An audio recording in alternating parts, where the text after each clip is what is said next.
Want to say hello, and welcome to Wednesday Word with Pastor Shearrill. Yeah, it's another blessed day that God has given us, and I'm so glad about it. I'm so grateful and thankful for God being God and being God all by himself. Yeah, I'm happy today because God is doing some marvelous things. He's moving, he's breaking some barriers, he's changing some things through the prayers of the saints. Yeah. So I want to tell you, thank you for allowing me to come into your home, on your job, in your automobiles, wherever you may be, that we may share the word of God. Yeah. It's another great day. I'm so thankful again. Look. I'm still talking about making room for what matters. Making room for what matters. Yeah, making room for what matters. We make room for what we want to do. Yeah, for what we want to do. When we want to do it, we make room. When it's something that excites our attention, we want to do it. But if it's something that we feel that I don't have to be a part of that, we come up with all types of excuses not to do things. But listen. Every saint ought to fast and pray at some time or another to become spiritually stronger. Someone said, well, I go to worship service so I can receive. Yeah, that's good. That's great. You're to go to receive and to energize, to replenish from the weak and from wearing out. But when you fast and pray, that's time alone with God. Yeah. And it makes you stronger. You become stronger. You become wiser. You have a different mindset. Yeah. And you're able to accomplish things that no one else would be able to accomplish. There's no distraction when you are fasting and praying because it's just you and God is working in you and giving you spiritual strength to endure. So we may have to make room for what matters. Ask yourself, just ask yourself, what matters to me? What matters to me? Many say, well, I got to go to work. I don't have time to be fooling with things at the church. I don't have time to be dealing with the people at the church. I don't have time to do these things. I don't have time to do that thing. What matters to you? I don't have time to fast. You know, when it comes to fasting and it comes to praying, many people have so many excuses of what they cannot do. Fasting is giving up something to get closer to God, making a sacrifice to get closer to God, moving that out the way so that I can have more quality time and quantity time with God. I can just have time to be close to God. But many times we say that we cannot do it because that's our mindset. Yeah, we get in our heart. We allow the enemy to speak into our lives and tell us that you cannot. Why does the enemy speak into you and tell you that you can't go without this, you can't go without that? Because the enemy know that if you become spiritually strong, then you can resist the devil. You can tell him to get out of my life, get back. I'm not doing it. And he know that if you become spiritually strong, you can speak over things and things will change. You can speak over someone's life in a spiritual way and God's way, in God's spiritual way, and things will change. He knows this. So if he can keep us from becoming spiritually strong and spiritually united, spiritually connected, that's what he'll do. He'll get in your mind and he'll get it and he'll get it in your heart that I cannot fast. I can't give up Facebook. I gotta have Facebook. I can't give up social media. I gotta have it. I can't give up this type of food. I got to have it. Listen, you can do what you want to do when you want to do it. Yet if you set your mind to do it, there are things that you never thought that you were able to do, and somehow you were able to do it. So today I'm going to talk about a little bit about, again, making room for what matters so that you could be spiritually strong. making room for what matters so that you can be spiritually strong. Out of Matthew is the 4th chapter, out of the English, New English translation. Yeah. Very familiar story. You would know it when we get started. Matthew is the 4th chapter, starting at the first verse. It says, then Jesus was led by the Spirit into the wilderness to be tempted by the devil.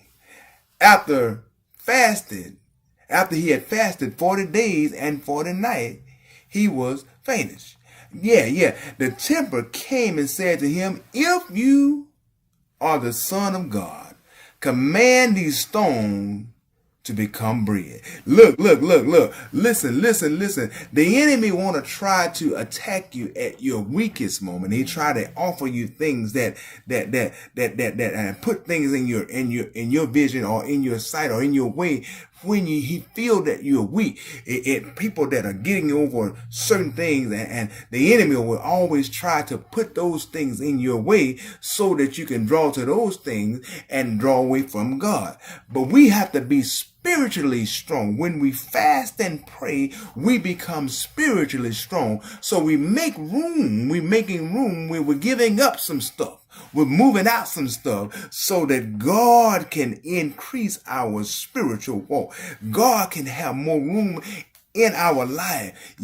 So he can move more in our life, that you will be able to speak over someone's life and there'll be healing, that you will be able to speak into someone's life and there will be blessing. That you can tell the enemy that you got to move and the enemy will flee. Listen, this is what the enemy want you to not know, is that he don't want you to be spiritually strong. He wants you to get in your mind that I can't fast and pray because I can't give up that. I got to have it. I got to have this. Some people are say, I got to have my coffee. I got to have my Coca-Cola. I can't go without. I'm going to have a headache. Listen, Lord, help me. Give me strength that I don't have that headache. But look at this lesson. I'm going to move on out the way because we want to be spiritually strong. The Bible here tells us in that first verse, it says, Jesus was led by the Spirit into the wilderness to be tempted by the devil. Look at this thing. Now look at this. This is already a fixed fight. It's a fixed fight. Look, it's a fixed fight. If you just look at it, Jesus was led by the Spirit. The Spirit of God to be tempted by the devil. Now listen, I read in another translation of it. It says Jesus was full of the Spirit.